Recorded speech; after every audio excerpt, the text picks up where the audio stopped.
reported to Mordecai. He sent back his answer.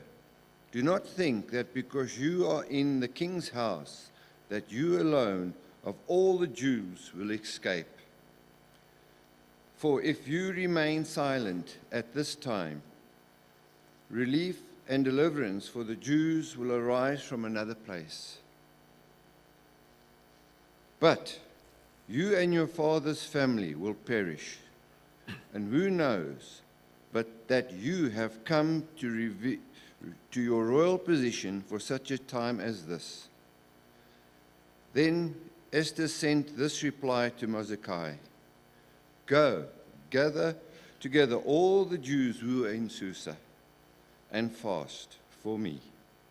Do not eat or drink for 3 days, night or day. I and my maids will fast as you do. When this is done, I will go to the king, even though it is against the law. And if I perish, I perish. So Mordecai went away and carried out all of Esther's instruction. Thanks be to God, for this is holy word. Thank you, Ralph. So last week, if you're in church, you will recall how we kicked off our June preaching series by talking about how you and I can lose our way in life, how we can end up pursuing a shadow mission. And our shadow mission is an unworthy purpose that we can give ourselves to. It might be giving ourselves wholly to comfort, or to riches, or to the affirmation of others, or to pleasure. And we looked at the person of King Xerxes, didn't we? And how King Xerxes exemplified how far our life can fall short of what we are created for. And that happens when we live into our shadow mission. Now, underlying this entire June series is the belief that God has created you for a purpose larger than yourself. And today we are going to move away from shadow mission to mission. And we're going to explore how you can discern, how you can figure out, how you can discover what the mission is that God has for you in this season of your life. So this is about two peculiarities. It's about you, distinctive from the person sitting to your left or to your right. What is God's mission for you? And it's a peculiarity of time. What is the mission that God has for you in this season of your life? And that may be different to the mission that God had for you 10 years ago, or the mission that God will have for you in 10 years' time. What is God's mission for you in this season of your life? But before we talk about you, I want us to go back to the story of Esther and just to recap where we began last week, in case you weren't in church or in case you've forgotten the story up until now. So let's recap the story of Esther that we've covered so far. Remember that last week we spoke about how Xerxes was king of this massive kingdom that stretched all the way from India to Africa. But instead of serving the interests of the people of his kingdom, which was his true mission, Xerxes is a shallow man. He's a man who's driven by ego and desire. And at a banquet with too many glasses of wine under the belt, he commands his wife, Queen Vashti, to come and parade her beauty so that everybody can see what a hot wife the king has. And Vashti, in an act of great courage, defies him. She refuses to come. The king is furious, and he consults with his court. And his court, the people around him, they enable his shadow mission. They tell him that the solution is for him to get a new queen so that male supremacy won't be threatened in the kingdom. And a search takes place throughout this vast kingdom to find the most beautiful young woman who can replace Vashti. And a young woman by the name of Esther is chosen to be Xerxes' new queen. We discover that Esther is an orphan who has been raised by her older cousin, Mordecai, and also that she is Jewish. And this is the point at which we discover why this book appears in our Bible. why it appears in the Jewish scriptures, the Old Testament, because the Jewish people are living in exile in Persia, and Mordecai and Esther are part of the Jewish tribe. Although Esther is Jewish, Mordecai instructs her to keep her identity as a Jew secret. And so the beautiful young Esther, after a search and preparation process that lasts well over a year, she becomes queen of this vast Persian empire.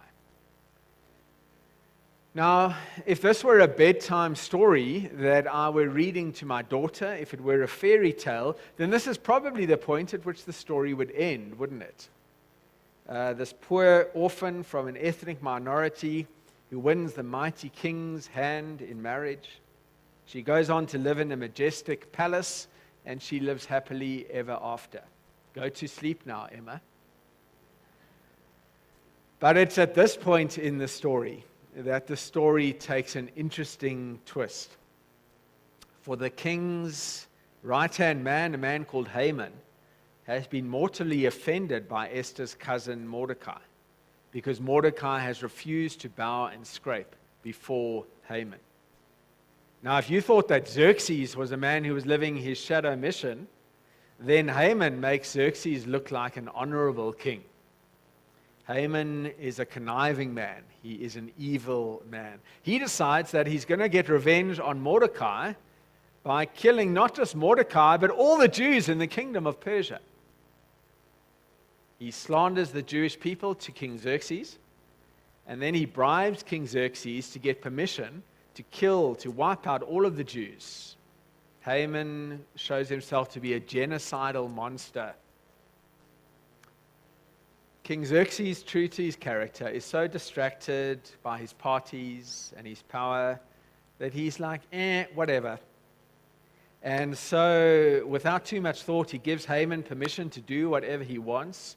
And the edict goes out from Haman, but in the king's name, that at a certain date, every Jewish man and woman and child will be killed. Now, at this point in the story, I want us to just pause and just think about Xerxes' response at this point in the story. Because at this point in the story, we discover a profound truth about shadow missions. And that is that when you and I live out our shadow mission might seem harmless enough. But what often happens is that it leads us to complacency and inaction in the face of great evil. Just as Pilate abdicated responsibility for Jesus' fate by washing his hands, just as King Xerxes was too distracted by his own parties to really consider the genocide that Haman was asking permission for.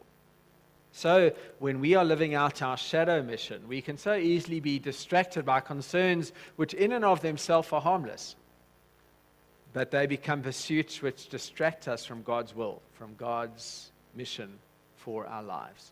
You remember that quote by the Irish politician Edmund Burke, who said that the only thing necessary for the triumph of evil is for good men, and I'm sure today would say good women, to do nothing. The only thing necessary for the triumph of evil is for good men and women to do nothing. And here we see what happens when a king is distracted by his shadow mission and does nothing in the face of a genocide. And I think that this is something that we need to hear. It's easy to wash our hands of the suffering around about us. We look at everything that's wrong with our country and we say, well, it's the government's responsibility, or those people are not my people, or I just don't have time in my schedule for this, or the need is overwhelming, it's just too big, I can't do anything about it. And so we make excuses for allowing evil to triumph around us when God is calling us to make a difference. We've heard much in the news today about the state of government services, especially in Gauteng. And we might shrug our shoulders and think, well, what difference can I make? I've got a medical aid, so it doesn't affect me.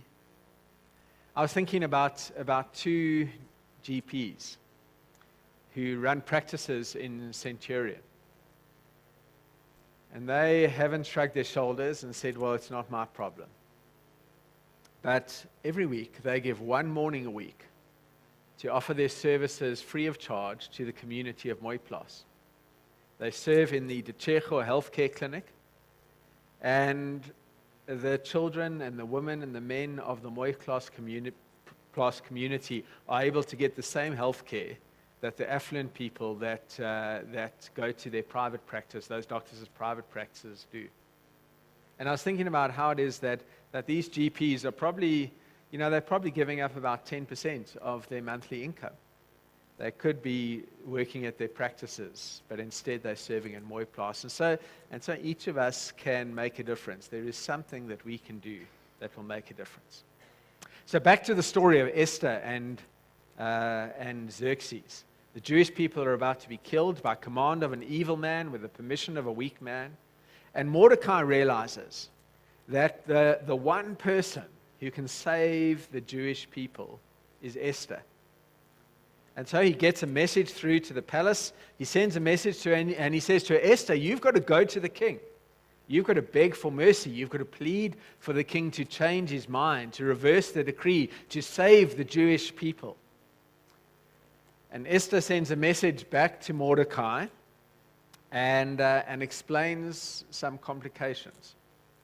She says, listen, Mordecai, you need to know that it's a capital offense to approach the king unsummoned. You need to know that if I approach the king unsummoned to tell him that he's made a bad decision, that I'm putting my life at mortal danger. And you can imagine that Esther is thinking about what happened to the last queen who challenged the king. Remember Vashti. And to make matters worse, the king hasn't called for Esther for a whole month. They are husband and wife, but the king has a full harem. And it seems that the king has tired of Esther. And so Esther sends the message back to Mordecai that says in no uncertain terms, this plan is too risky. There are too many obstacles in the way. And at this point in the story, we pick up the reading that Ralph read to us, that Mordecai sends back those words that will call Esther to live courageously into her God-given mission. He says to Esther, who knows but that you have come to your royal position for a time such as this? Who knows but that you have come to your royal position for a time such as this? Mordecai is saying to his young cousin Esther, the fate of a whole nation, the fate of this people chosen by God rests in your hands. You haven't been brought to this point in your life for the sake of accumulating an exquisite wardrobe. You haven't been brought to this place in your life for the precious gems or the exotic fragrances. You haven't been brought to this point in your life to become the most desirable and attractive woman in all of Persia. You haven't been brought to this point in your life to live a life of comfort and ease in your palace. Says Mordecai. You have been brought to this point in your life to give everything you have, to risk it all for justice, to save people's lives, to oppose an evil and powerful man, to be a part of God's plan to redeem the world through a people who will otherwise be destroyed. John Ortberg offers us a way of thinking about Esther's choice at this point in the story. He suggests that she faces a choice between her career and her calling. Esther's career was to successfully fill society's stereotype for women, to be a beautiful figurehead, to be a trophy wife. But her calling was much more important. It was to speak up for people who could not speak up for themselves. It was to boldly step into the gap that she alone could step into. He suggests that whilst a career is about advancing yourself, a calling is about advancing God's reign. That a career is about using your skills and your experience and your opportunities to develop yourself. A calling is about using those same skills and opportunities and experience to develop God's kingdom. That while Pharaoh had a career, Moses had a calling. That while Pilate had a career, Jesus had a calling. And that part of the role for each and every follower of Jesus is to discover, what is my calling? What is the mission that God is calling me to in this season of my life? Now, I want to speak into a question that I think that probably every white South African my age and younger has considered at one time or another. And that is the question, should I immigrate? Should I immigrate? It's a big question, and let me say that there's no right answer. What's important is that people seek God's guidance as they ask this question, as we should seek God's guidance about every other question. But if there's anybody here who's asking that question now, I want to invite you to consider this question, which is really a variation of Mordecai's question to Esther. And here's the question: who knows, but that you have been born in South Africa for a time such as this? Who knows but that you have been born in South Africa for a time such as this? Could it be? Could it be that God needs you in this country at this time for a purpose? Could it be that your contribution to South Africa is creating jobs so that people can work and earn an income and feed their families?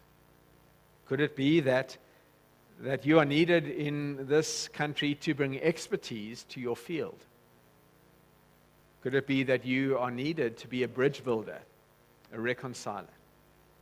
Could it be that the reason why God needs you to stay is because you are in South Africa for a time such as this, a time that needs leadership, as Mando shared with us, a time of uncertainty, a time even of danger? Who knows but that you have been born in South Africa for a time such as this? And that's a big question that we need to consider.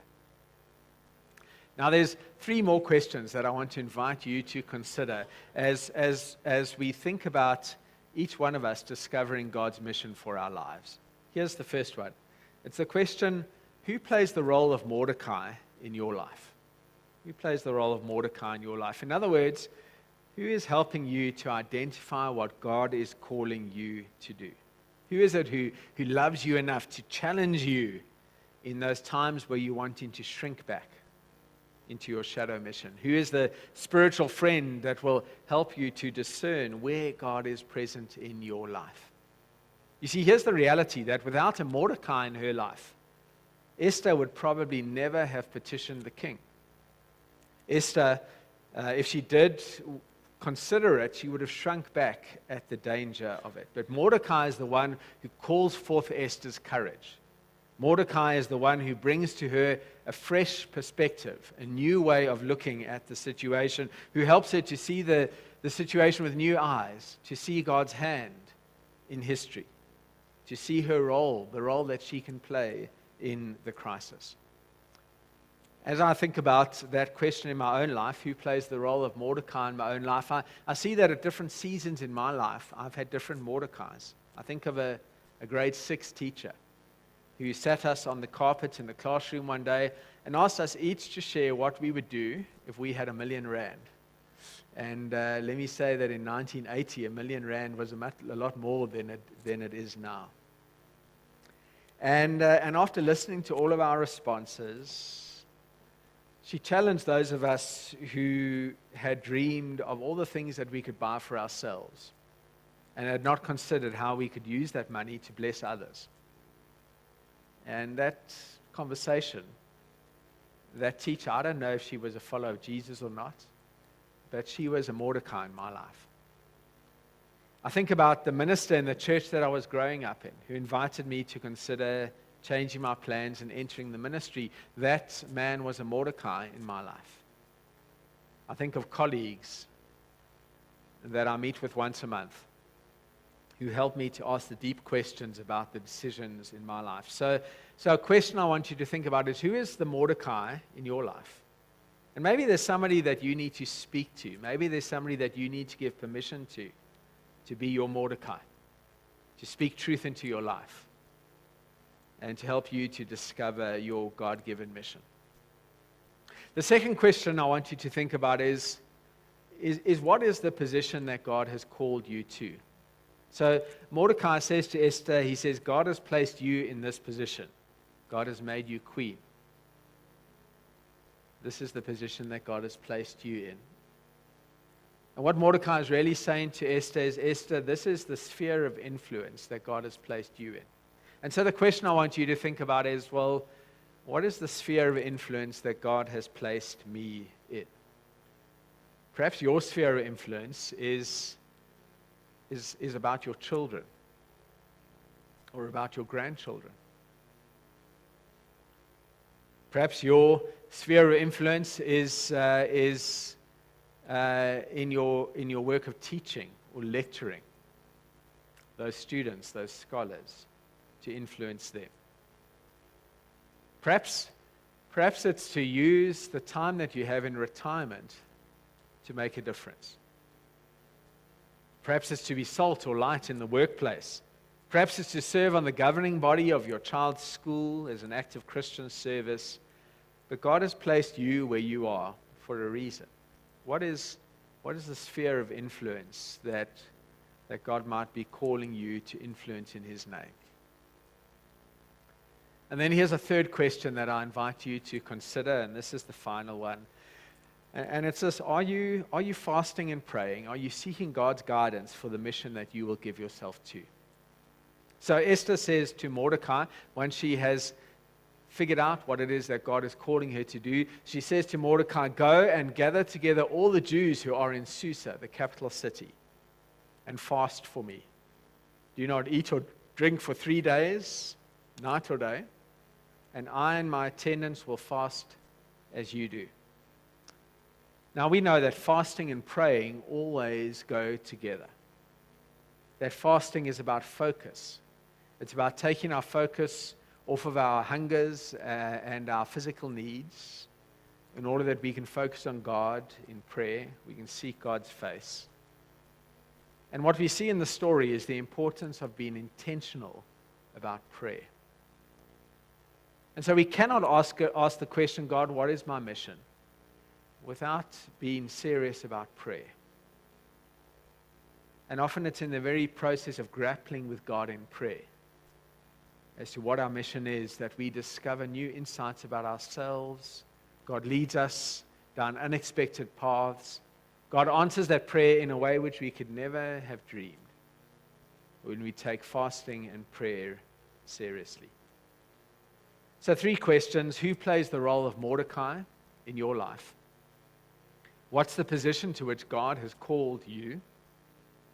And are you praying and fasting so that God will reveal His mission to you in this season of your life? Now we're going to close by watching a video clip together. And I first saw this video clip 2 years ago at the Global Leadership Summit. It's the story of doctors. We seem to be talking a lot about doctors today. It's the story of a doctor, Dr. Tabiseng Lekwete. And she tells the story of how she began her life after school pursuing a career to be a doctor. And how God took that career and turned it into a calling. And I hope that this clip will inspire you. Let's take a look at it now.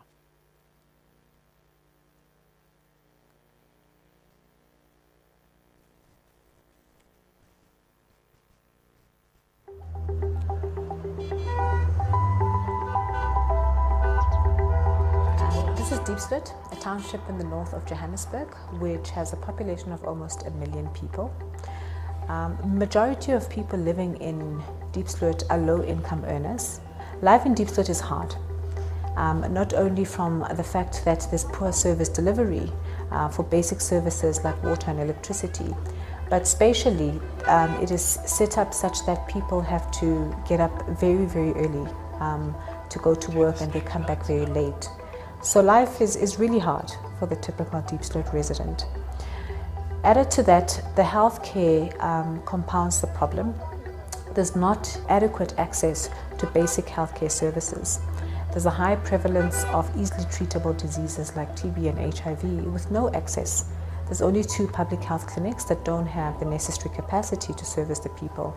And to add insult to injury, the closest referral hospital from Diepsloot is plus minus 40 kilometers away.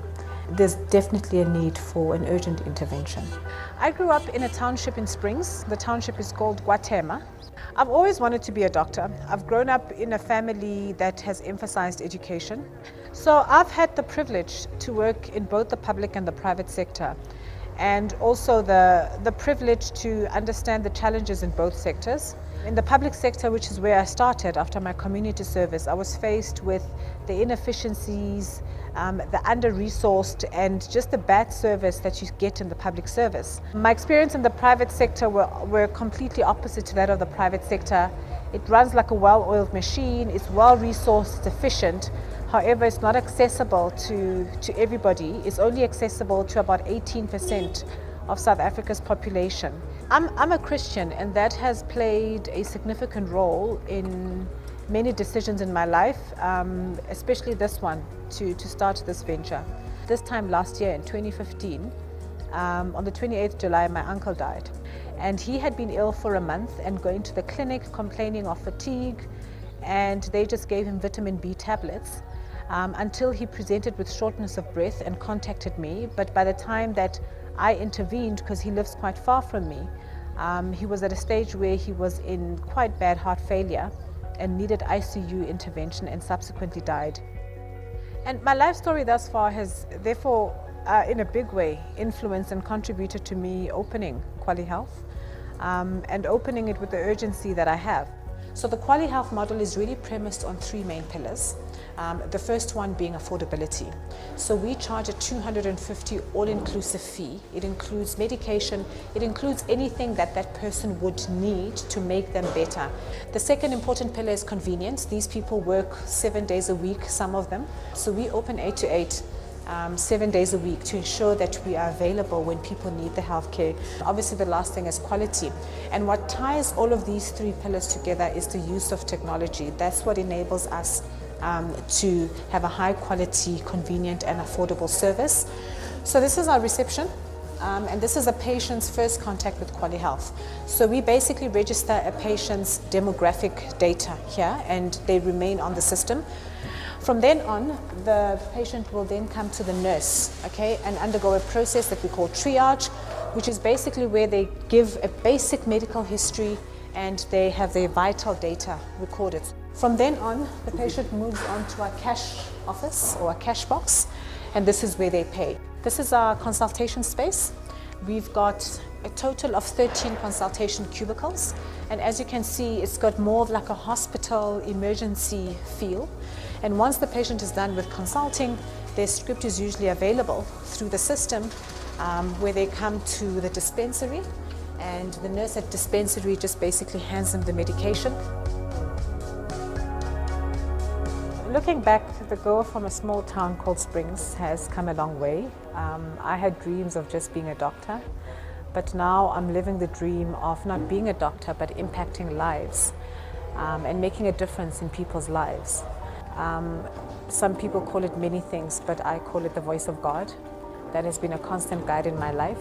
You realize, why everything that's happened to you has happened, because it shaped you into who you are and what you're currently doing. So I'm extremely grateful.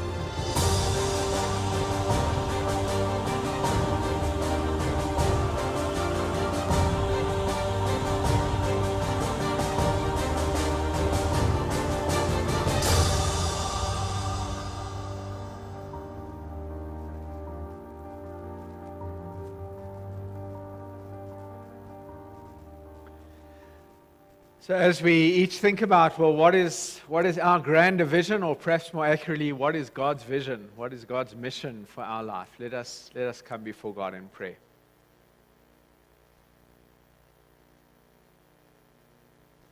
God, thank you that you are the God who specializes in taking ordinary people like Esther, like Ntabi Singh, and doing extraordinary things with us. Thank you that you are the God who takes our availability and, infused by the power of your Holy Spirit, is able to do beyond what we could ever imagine. God, as we move into Holy Communion now, we remember, Jesus, that you made yourself available, that you were obedient even unto death on the cross, and that you were true to your mission so that we could be saved. And as we receive with gratitude the bread and the wine as a reminder of your love for us, we offer ourselves to be used for your greater purpose. For in serving you we come alive. And for that we give you our thanks and praise. Amen.